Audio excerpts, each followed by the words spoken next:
Radhe Radhe everyone. आज की video में हम जानेंगे कि पुत्रता एकादशी का व्रत कब और कैसे करना है। व्रत में पूजा हम कैसे करेंगे और पूरे दिन की दिनचर्या क्या रहेगी। व्रत का पारण हमें कब करना है। तो पुत्रता एकादशी के दिन सुबह जल्दी उठ के सबसे पहले हम लड्डू गोपाल जी को दूध से स्नान कराएंगे। देखिए, पुत्रता एकादशी जो होती है इसमें विष्णु भगवान के बाल स्वरूप यानी लड्डू गोपाल जी का पूजन किया जाता है। तो अगर आपके पास लड्डू गोपाल जी हैं तो उन्हें आप दूध से ज़रूर स्नान कराएं इस दिन। उसके बाद फिर जल से स्नान करा के लड्डू गोपाल जी का सुंदर सा श्रृंगार कर देंगे। अगर आपके पास लड्डू गोपाल जी नहीं हैं तो आप विष्णु भगवान की मूर्ति या उनकी फ़ोटो का पूजन भी कर सकते हैं। तो आप चाहें तो घर के मंदिर में पूजा कर सकते हैं या अलग चौकी लगा कर भी आप पूजा कर सकते हैं। तो यहाँ पे मैं चौकी लगा लूँगी। चौकी पर हम पीले रंग का वस्त्र बिछाएंगे, उस पर फूलों का आसन देकर हम श्री हरि विष्णु भगवान के बाल स्वरूप लड्डू गोपाल जी को विराजमान कर देंगे और हम लड्डू गोपाल जी को दूध से स्नान कराएंगे। दूध से स्नान जरूर कराएं इस दिन। उसके बाद फिर जल से स्नान करा के लड्डू गोपाल जी का सुंदर सा श्रृंगार करेंगे। अगर आपके पास लड्डू गोपाल जी नहीं है तो आप विष्णु भगवान की मूर्ति या फोटो का भी पूजन कर सकते हैं। सावन मास के शुक्ल पक्ष में जो एकादशी आती है ना, उसको पुत्रता एकादशी कहते हैं। पुत्र की प्राप्ति के लिए अथवा संतान की प्राप्ति के लिए यह व्रत किया जाता है। हो सके तो इस दिन आप लड्डू गोपाल जी को पीले रंग के वस्त्र पहनाएं।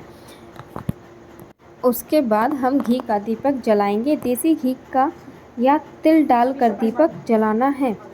एकादशी के दिन भगवान लड्डू गोपाल जी को चंदन का तिलक लगा देंगे और यह ध्यान रहे कि एकादशी के दिन चावल का उपयोग बिल्कुल नहीं किया जाता है। चावल की जगह हम तिल ले लेते हैं। तिल हमारे कष्टों का निवारण करते हैं, इसलिए घी के दीपक में भी थोड़े से तिल डाल दीजिए। के बाद हम इस दिन आप लड्डू गोपाल जी को इत्र ज़रूर लगाएं। बांसुरी ज़रूर ध्यान से समर्पित करें। बांसुरी भगवान जी को, लड्डू गोपाल जी को बहुत ही अधिक प्रिय है, इसलिए उनको बांसुरी ज़रूर समर्पित करें। इसके बाद हम फूल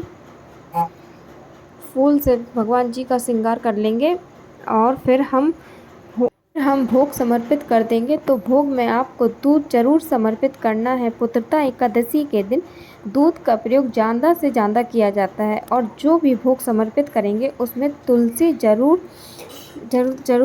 रखेंगे, क्योंकि बगैर तुलसी के भगवान विष्णु भोग प्रसाद ग्रहण नहीं करते। एक लोटा जल समर्पित कर देंगे। इसके बाद हम भगवान को दक्षिणा समर्पित करेंगे। दक्षिणा आप जरूर चढ़ाएं। भगवान जी से हाथ जोड़कर भोग ग्रहण करने के लिए निवेदन करेंगे। तो हम हाथ जोड़कर भगवान से भोग ग्रहण करने के लिए निवेदन करेंगे और श्रद्धा पूर्वक आंखें बंद करके अपने भगवान जी को भोग समर्पित करेंगे। जिससे अगर हो सके तो आप भगवान लड्डू गोपाल जी को बांस की बांसुरी ही समर्पित करें। मेरे पास बांस की बांसुरी नहीं थी, इसलिए मैंने उनको छोटी सी बांसुरी समर्पित की है। इस दिन उनको बांस की बांसुरी समर्पित करने से भगवान प्रसन्न होते हैं। अब हम आगे कथा सुनेंगे। तो कथा सुनने के लिए हम अपने हाथों में एक फूल और कुछ तिल के दाने ले लेंगे। आप चाहें तो कथा खुद भी पढ़ सकते हैं या किसी बालक बालिका के द्वारा कथा पढ़वा सकते हैं। जब कथा समाप्त हो जाए और पूजा पूरी तरह से संपन्न हो जाए, इसके बाद आप उस वह बालिका को दक्षिणा दे दीजिए। कथा सुनने के बाद आप फूल और तिल लिए हैं वह भगवान को समर्पित कर देंगे। इसके बाद हम धूप से आरती करेंगे और दीप से आरती करेंगे। पहले हम गणेश जी की आरती करेंगे, इसके बाद भगवान कृष्ण और विष्णु भगवान की आरती करेंगे। भी पूजा हो सबसे पहले गणेश जी भगवान जी की ही आरती की जाती है। गणेश जी सभी देवी देवताओं में प्रथम स्थान पर आते हैं, इसलिए उनकी आरती प्रथम पहले ही की जाती है। इसलिए सबसे पहले गणेश जी की आरती करेंगे, उसके बाद भगवान कृष्ण और भगवान विष्णु जी की आरती करेंगे। आरती करने के बाद हाथ जोड़कर पूजा में रही कमियों के लिए क्षमा याचना करेंगे और अपनी मनोकामना को पूर्ण करने के लिए अपनी संतान की दीर्घ आयु और उसके अच्छे स्वास्थ्य की प्रार्थना करेंगे। यह पूजा हमें सुबह के समय ही करनी होती है, इसलिए याद रहे यह पूजा सुबह के समय ही करें। शाम के समय यह पूजा नहीं होती है, इसलिए शाम के समय यह पूजा ना ही करें आप, तो सुबह के समय ही करें। और व्रत में आप पूजा करने के बाद कुछ फलाहार या चाय वगैरह या आप जो भी करना चाहें कर सकते हैं, बस फलाहार कर सकते हैं, खाना नहीं खा सकते, इसलिए आप तुरंत ही खाना मत खाइएगा। पूजा हो जाने के बाद हम जल को सूर्य देव को अर्घ दे देंगे जल का। इसके बाद प्रसाद हम सभी परिवार में बांट देंगे और दक्षिणा जो आपने चढ़ाई है वह दक्षिणा आप किसी बालक को दे सकते हैं।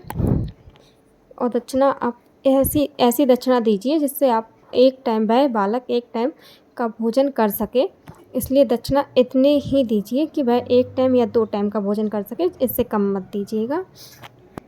अगर यह वीडियो आपको पसंद आया हो या वीडियो आपके लिए थोड़ी भी बहुत यूज़फुल रही हो तो प्लीज़ वीडियो को लाइक कर देना, मेरे चैनल को सब्सक्राइब कर देना।